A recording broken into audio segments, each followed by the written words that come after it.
up everybody, I'm here with Godzilla and I'm bringing you guys this another power scaling video of the Showa Godzilla.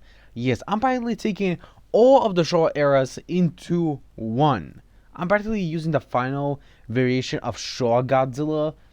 So I hope you guys enjoy this. So this is the height and weight of Showa Godzilla, 180 feet tall and 20,000 tons. Yes, he's the same weight as his original counterparts from 1954 to 1955. So yeah, his weight didn't change as much. But without any further ado, let's head into the video. Now I've seen many other guys talking about how Showa Godzilla may be one of the weakest Godzillas, but this is actually false and not true. Showa Godzilla is actually one of the strongest Godzillas because he's underrated. Because he was always downplayed by many people. Most likely because his movies are kind of goofy and not too serious like some other movies of Godzilla in later on years. So it's understandable and it's easy to actually understand because why and how. But, well, in for occasions, let's do this. So, yes, I'm starting with the feats of Showa Godzilla. Now, Showa Godzilla, with his own strength, is incredibly strong. He was able to lift up a kaiju, which is around 91,000 metric tons, or just tons, which is an incredibly impressive feat for Showa Godzilla's power. Now, if we were to calculate also Showa Godzilla, we also had to go back into Godzilla vs. Kong, the first ever movie in 1962. Both Godzilla and Kong were stated to almost destroy the place that they were in and even shake it to a point that it was even felt everywhere, which most likely will bring this type of power to continental, to multi-continental, to even maybe small planetary. Yeah, this is actually a huge feat in power, and to say the least, is incredibly big. Now, if you guys are wondering, yes, Kong was able to get an amp so he can match Godzilla, meaning that Godzilla should be stronger than Kong if they're able to clash together. Meaning that Showa Godzilla and the normal base form should be at least planetary level. But if you guys are wondering, this is just a small part of Showa Godzilla's power. Remember, we still have Showa, King Ghidorah, and Mothra. Mothra was stated to be slightly stronger than King Kong due to Godzilla able to become a lot stronger. You'll say that on almost every movie that Godzilla gets slightly stronger, not even stronger than he would have been previously. Meaning that the Showa Godzilla that was able to face against Mothra will most likely be a lot higher than he would have been against Kong. Meaning that most likely his small planetary level would have most likely increased into just planetary level. Which would be pretty impressive is because Mothra was able to pick up Godzilla and easily and effortlessly fly with him. Meaning that she was most likely able to lift up something like Godzilla since he's incredibly light to her if she's able to fly with ease. Now, if we were to scale this, Mothra was able to be a lot stronger and he was able to fly at an incredibly fast speed. Now, I don't know the full extent of her speed, but I'm gonna say that her speed will most likely be massively hypersonic. And if Showa Godzilla was able to pick up with her pace using his atomic breath, he will most likely able to scale to that. He will most likely be almost light speed if we were to calculate that his atomic breath is indeed light. So most likely he will be light speed, but I'm gonna say he is massively hypersonic, which is still impressive. Now here off to the big stuff.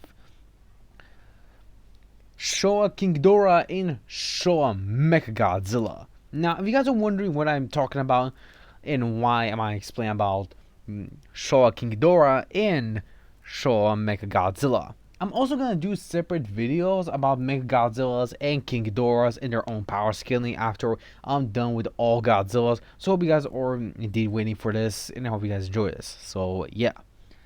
But I'm going to do a brief explanation about Showa King Ghidorah's power level, or strength to say the least. Now, Showa King Ghidorah is able to destroy planet Venus with literally no difficulty, meaning that he will most likely be at dwarf star level. He is able to destroy an entire planet to its core, which would be dwarf star level power to maybe even small star level, which is an incredibly big feat.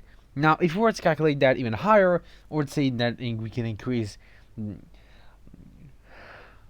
Showa King Ghidorah's beams to gravity beams to maybe even a lot higher, we can get him to solar system level, which is an incredibly big jump in power if we are to talk about this.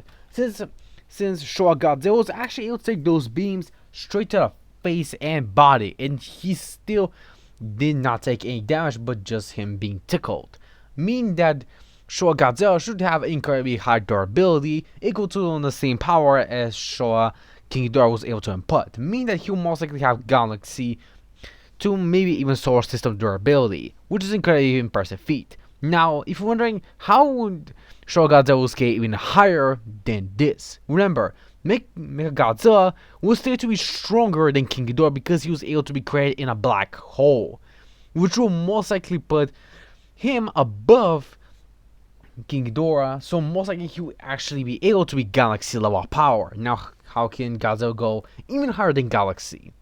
Well, remember, Godzilla did not just face one Mechagodzilla, he faced two variations. One who was galaxy level, and one who was stated to be a lot stronger than his previous counterpart, and actually put up a little bit of a better fight against Showa Godzilla. But Showa Godzilla also was able to put up a much better fight due to his experience with fighting multiple monsters.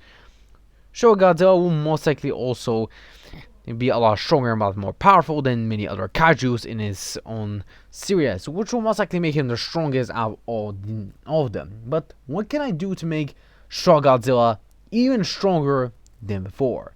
Well, we have to take a page of Zone Fighter, because Zone Fighters actually exist in the same universe as Showa Godzilla, and Zone Fighter was able to take on a 4D dimensional being, or universal. 4D is just shortened for universal level of power, and if Zone Fighter was able to practically defeat this being, Godzilla was actually most likely scale to Zone Fighter, since he was able to practically put up an incredibly big fight and actually be almost equal, if not even equalize him in power, making sure Godzilla to be at least 4D in power and to be a lot stronger.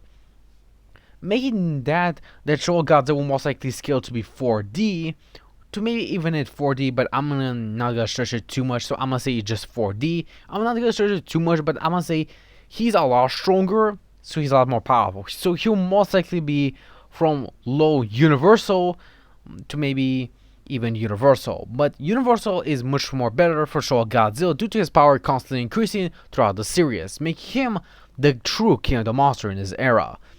So this is Showa Godzilla's power. His AP is Solar System to 4D or Universal. His durability is large planetary to Solar System level, and his speed is massively hypersonic. We can even go that his speed can maybe even be faster than light, but if we were to calculate also Godzilla's speed, which he can use to fly, is at Mark 1, which is incredibly fast, and I think it is pretty good scaling. But I'm gonna give Showa Godzilla these stats, and I think it's pretty fair for him in this fight. Now, if you guys was wondering, yes, he can beat multiple other kaijus if he is to face some of them, but I'm gonna explain multiple other kaijus in much more later videos. But I'm gonna be covering the main trio of Godzilla's, King Ghidorah's, and Mechagodzilla. So if you guys enjoyed this video, see you guys next time. I'm Gojo, your host. See you next time, everyone. Bye.